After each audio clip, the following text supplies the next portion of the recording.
subscribe now and press the bell icon. Never miss an update.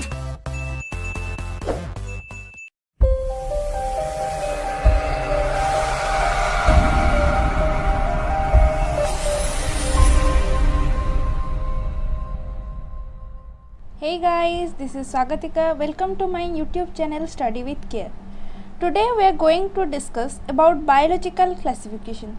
But before that, I request you all to please subscribe my channel and press the bell icon to don't miss the video. So today we will discuss about biological classification.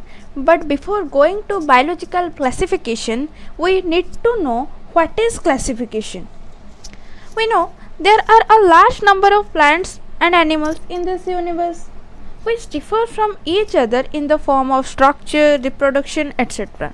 And it is not possible to study this huge variety of plant species and animal species without arranging and dividing them.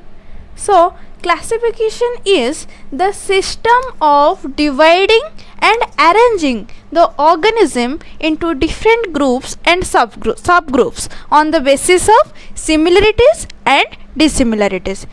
So, what is classification? In the classification process, we divide the animals according to their similarities and dissimilarities. When we are talking about biological classification, we need to know the historical background of this classification system. That how did this classification system was evolved, which we are using now. So, first the classification process was introduced by Aristotle. Who is he? Aristotle. Aristotle is the father of biology.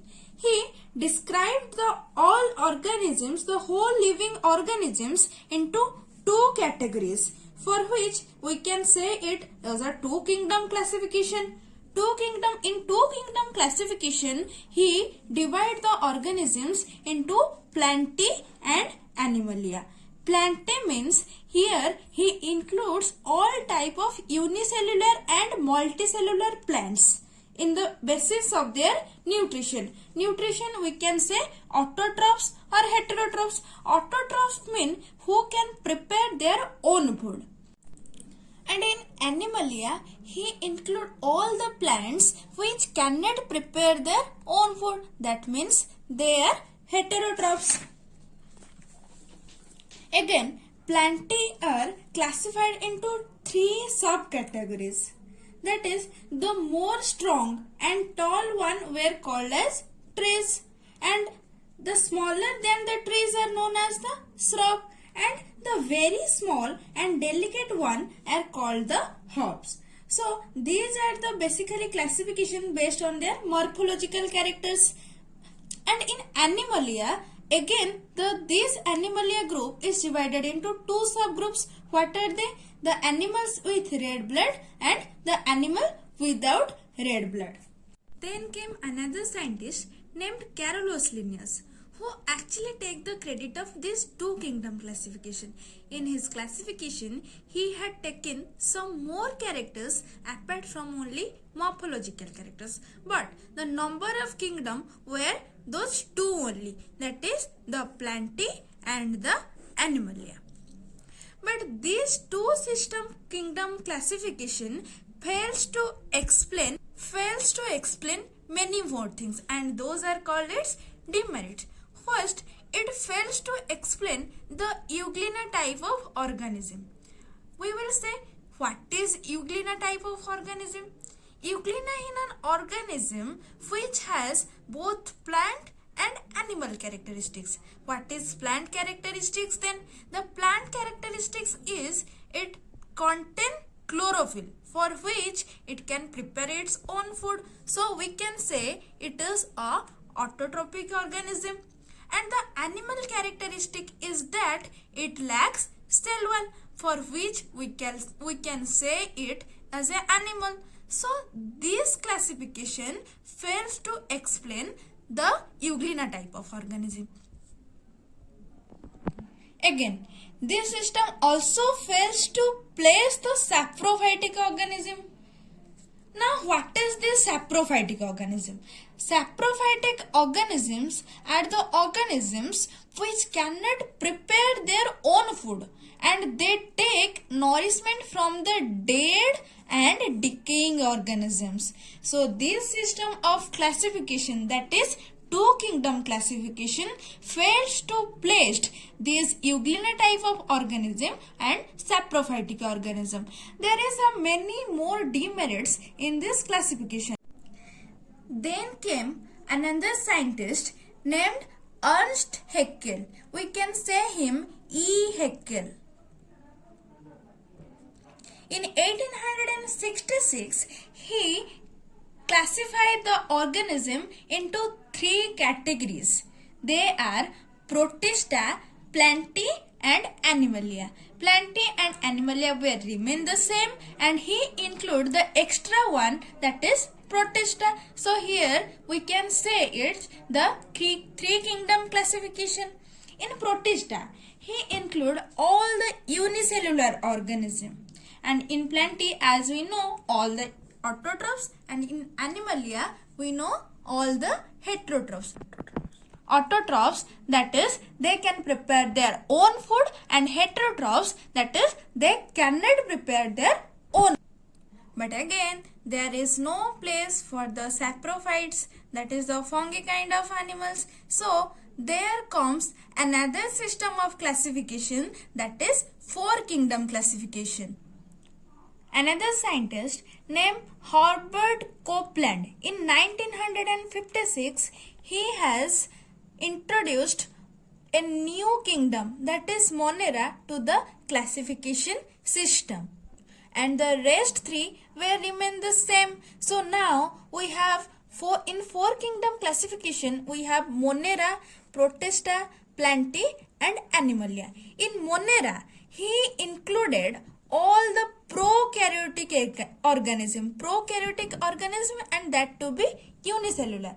In Protista, he included all the unicellular eukaryotic organism, and Plantae and Animalia. Plantae we know the autotrophs and Animalia we know the heterotrophs. This classification was quite better than 2 and 3 kingdom classification, what say, right? But also this classification did not give emphasis on saprophytic fungi. So again come another system of classification, that is 5 kingdom classification. 5 kingdom classification was given by Robert Whittaker.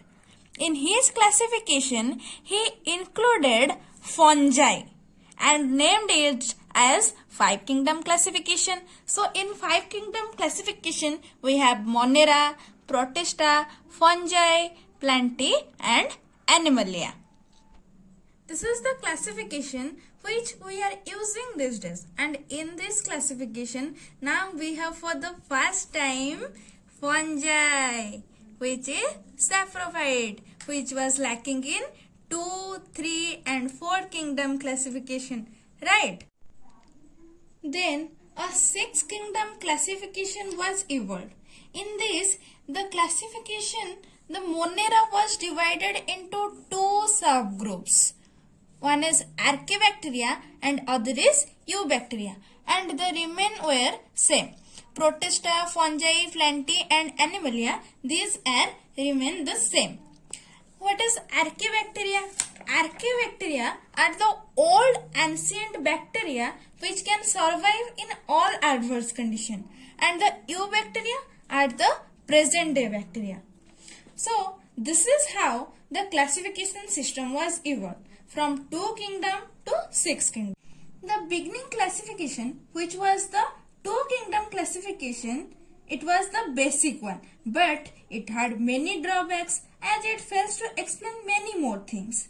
In spite of all these drawbacks, we should appreciate the 2 kingdom classification. Why?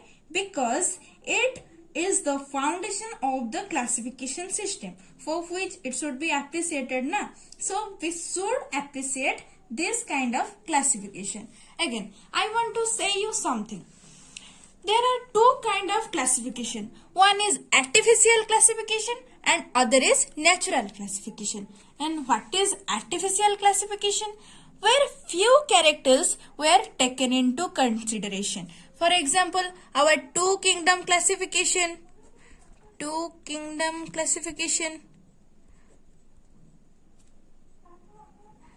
and three kingdom classification also, four kingdom classification also. These are the artificial classification. But natural classification is that where we can say that all characteristics were taken into account. So this can be our 5 kingdom classification and also 6 kingdom classification. We will discuss more about 5 kingdom classification in our next video. So it was all about the biological classification. I hope you will like the video. If you like the video, please like, share and subscribe. Thank you.